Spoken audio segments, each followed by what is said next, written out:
employee for ESPN. The other would be in his situation with the Pat McAfee. There's a few things going on in the world of sports that need to be addressed, but on this particular day, they don't take precedent. Instead, one would be Aaron Rodgers and his situation with the Pat McAfee show. That's necessary to address because, after all, I'm an employee for ESPN. The other would be a fat bastard that has gotten away for far too long talking his bullshit. You wanted some?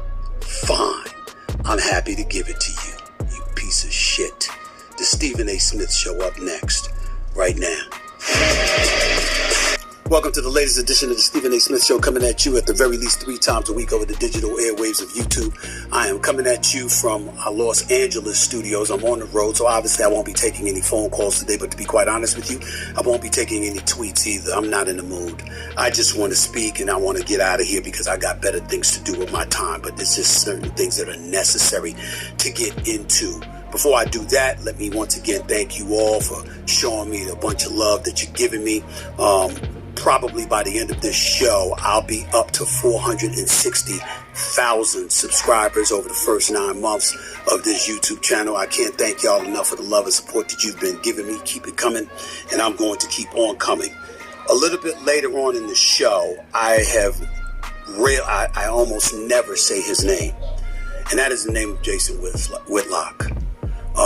He is a guy that has a show on Blaze TV. He is the person that I directly allude to as that fat bastard. He's a no good individual. Probably the worst individual I've ever had the displeasure of ever being associated with in any capacity. And I will address him in just a few minutes. All I will say is that the things that I'm going to say, please don't hold anybody responsible for it other than me. Nobody. I even took the liberty of calling my pastor to apologize in advance for what I'm going to say about that no good bastard. So I will address that in just a few minutes, and I'm not engaging in hyperbole. I'm not exaggerating. The pastor's name is Pastor A.R. Bernard at Christian Cultural Center. You don't believe me? Call him and ask him. I don't lie like some other people I know do. But again, I'll get into that a little bit later on in the show. Everybody that I could reach out to in time has been warned. It's time for me to address this. I'm only going to do it once. Because this bastard is worth less than a damn cockroach. Jason Whitlock. I said that name. It's not a name I've uttered. I normally don't do that. But it's necessary to do now. I've had enough of that fat bastard. That piece of shit.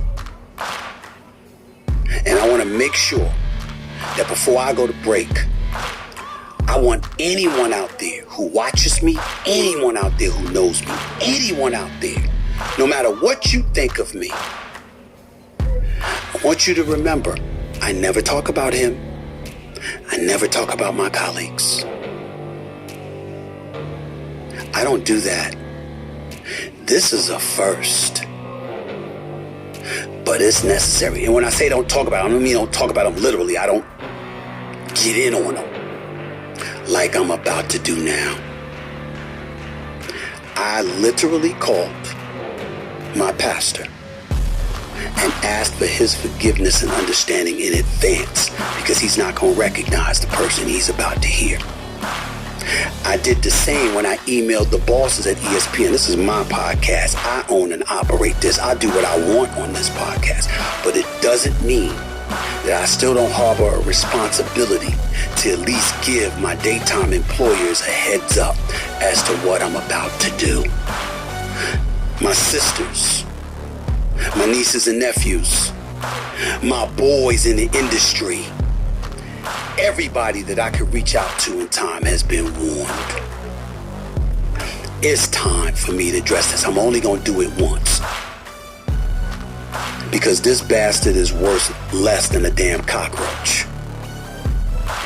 He wanted my attention. He's got it. The Stephen A. Smith Show. Up Up next, don't touch that dial. We'll get rid. Ladies and gentlemen,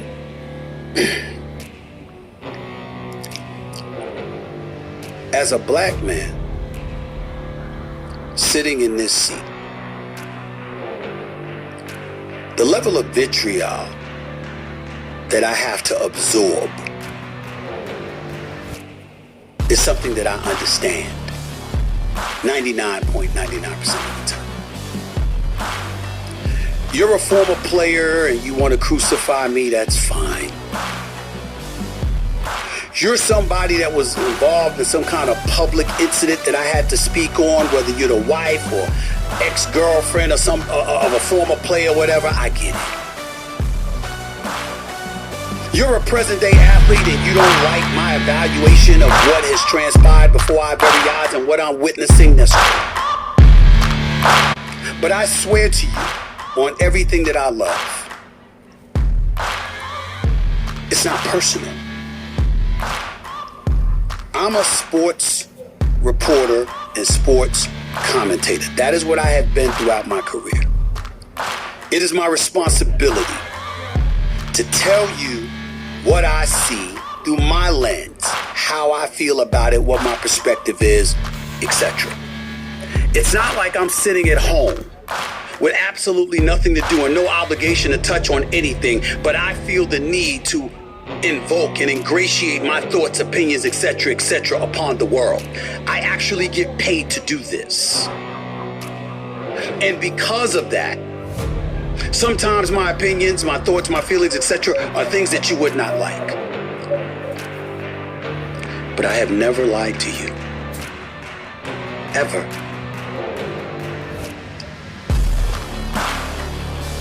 If I wrote a story or I wrote an article, it's based on the things that I've been told, what I've seen, and what I feel. It is rare that I talk about myself on a personal level because my personal life is not anybody's business and I don't get into other people's personal life. It's not something that I do. Many figures in the world of sports find themselves in personal situations, not lawlessness, not unlawful things or anything like that, but there's plenty of situations, Michael, Sherry, Juvie, where I've seen certain things and I turned a blind eye and a deaf ear to it because it's none of my business. And I leave it alone. And one of the other things that I never do, I never attack my colleagues. I might disagree with something somebody says or does, and I might have an obligation to speak on it because it's in the news or whatever, but I don't speak against my colleagues. Once humanity comes into play, that's a given. Here's the other. That's not real work. Think about this for a second. I'm supposed to be covering sports, but I make a career out of talking about my colleagues. That ain't work. That's you finding some slick way to get a check because you can't get a job. That's Jason Whitlock. That's who the hell he is. Now, I have sat back for years, at least 9 to 10 years, saying absolutely nothing about this man. I never uttered the words fat bastard out of my mouth until a few months ago. So that means that the previous 9 years, you never heard me speak on him at all. But now it's necessary. Excuse me. Because you see, if you listen to the fat bastard, I didn't play high school ball. Even though my coach's name was Harvey Stoller, it was Thomas A. Edison Vocational and Technical High School. I played there my senior year. I was in a basketball tournament at Fashion Institute of Technology where I dropped 27 points and got a scholarship because the coach came calling me after that and what have you. If you listen to him, I never had a scholarship to Winston-Salem State, even though it's on the books. Just call the university. By the way, ladies and gentlemen, I'm an honorary doctorate member. I have an honorary doctorate from Winston-Salem State University because of my contributions to Winston-Salem State. I'm called Dr. Smith. has something to also do with the contributions that I make because I believe about upliftment. I'm an ambassador for HBCU Week, and I partnered with Ashley Christopher and Mayor Persicki in Delaware and others to generate over 10,000 scholarships in excess of over $65 million in scholarships for African Americans. But this man will tell you I'm lying. He even went so far as to say my autobiography, where I talk about my mother, my father, my sisters, the business, my hiring and firing and rehiring at ESPN. I didn't write it. I didn't write my own memoir, which, by the way, is a New York Times bestseller, something he wouldn't know anything about. Did you know that it's now on paperback? It just came out yesterday on paperback. Did you know that you could go to Amazon.com, StraightShooterBook.com, or a bookstore nearest you to get my book in paperback? Do you know that when people are normally selling 10,000, 20,000, 30,000 copies, I've sold over 400,000? Did you know, did you know? But he will tell you, I didn't write it. He's seen my writing. Really?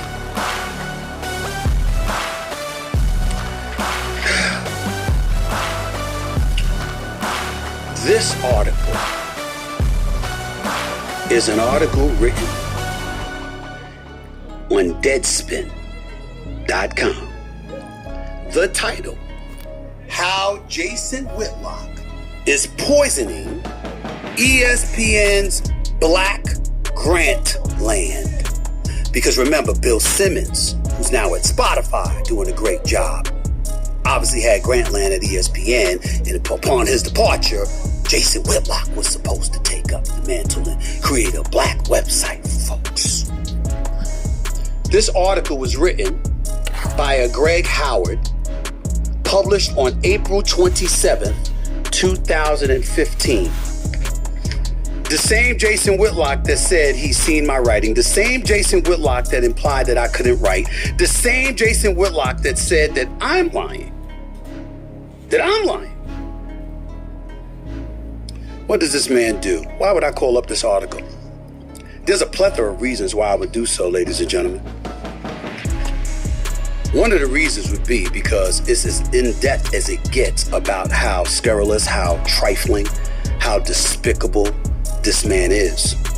But there's also another reason that I'd pick up this article. Let me read the graph to you that it says. Keep in mind, Stephen A. can't write.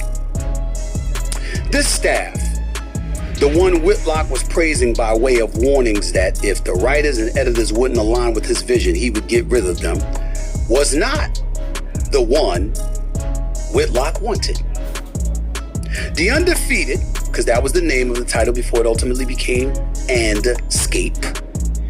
The Undefeated was originally meant to attract the best and brightest young black talent in the country, with Whitlock's aim set so high that he at one point seriously tried to recruit the Atlantic's Ta-Nehisi Coates, the sharpest cultural commentator in the business today. As things worked out, though, those young writers comprehensively refused to work with him. So did big-name ESPNers like Howard Bryant, Jamel Hill, and Stephen A. Smith.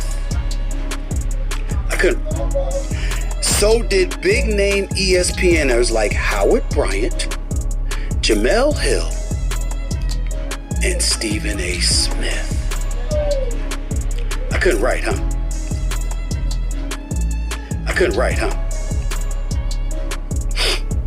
While you were on Blaze TV, spewing that bullshit to people.